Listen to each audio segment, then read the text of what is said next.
You just have hundreds of thousands of kids gone. They're going to see when they're walking in their giftings and it's purpose filled and they're taking classes that they care about and the school's allowing them to run in that. Yeah. Oh my gosh. Yeah.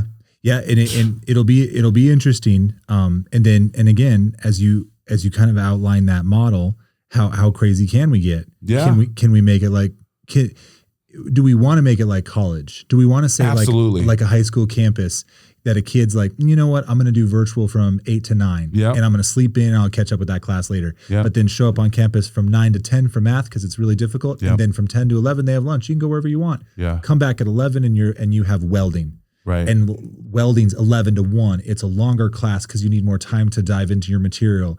And then 1 to 2, you have study hall. 2 to 3, you have athletics. Right. So you're not missing anything. Yeah. So you're getting credit during school and you don't have to go to practice. Mm-hmm. So at 4 o'clock, you're done with your day. Done. Maybe hit that virtual class or go home and just live life. That's it. But that helps all these at-risk kids we talk about because they're dealing with adult problems. Their siblings have to go to school, so they got to get them to school. So then they're late to school. Not in a hybrid schedule. They can get their siblings to school, and then they're just right on time because they built it into their day. Come on. Or you have mom who's got to go to work at 5, so then you have brother who's got to come home and make dinner for everybody, and doesn't have a chance to study. Or he's really good at football, but he can't go to football practice because he's got all his siblings or his parents. He's got to help them out. Not in a hybrid schedule. Not in a hybrid schedule. So it's going to take, just like you said, some innovation and someone just to kind of dive in and get it done. Yeah. And it's hard when you start looking at the system. How can you affect a system that is funded with everybody's money, taxpayer money, and make something that uses private money as good as public school? Because public school is really cool, really good. We get a lot of bang for the buck. Yeah. And how do you do that with a private dollar? Right. Probably investors. Yep. Probably very specific businesses. Yep. Like you said, podcasts.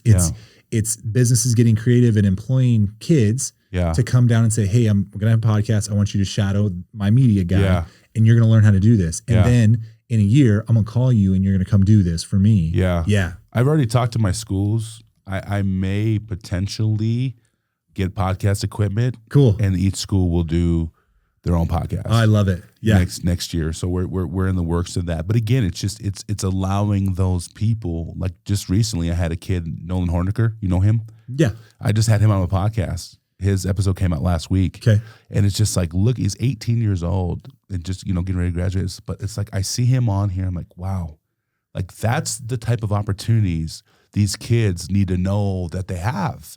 That's the type of thing like, hey, I can maybe do something like this. You know what I mean? And so again, it's one of those situations. We just got to keep pushing that. Yep. It's got to keep pushing forward. We got to keep pushing forward because because again, kids going to go drop out and they're going to learn it on the internet. Yeah. And then they're going to go make way more money. Yep. So you might as well just intertwine it, infuse it all, and let's go. Yep. Especially when you look at the data in our country and you look at graduation rate. Yeah. We've not solved dropouts. No. We've not solved the late graduation. It's probably got worse. Yeah. If anything, right? Because the disconnect. Dropout, yeah. Yes. Especially with COVID. Yeah. There's some great reports by National Public Radio where you just have hundreds of thousands of kids gone. Yeah. They don't know what happened to them. Yes. They're not in homeschool. Yeah. They're not in school. They've literally disappeared. Yeah. And we might have talked about it last time, but then that impact on the system is districts aren't getting funded because those kids are gone. They're missing them. Yep. And so when you start saying, okay, well, where do they go? Maybe they're out there. They just don't want to re-engage. Sure. If we don't create a system that's engaging for them, they'll never come back and they'll never try to reach out. But I guarantee you somebody will watch your podcast and go, yes, if my day could look like that, I'd go get it done.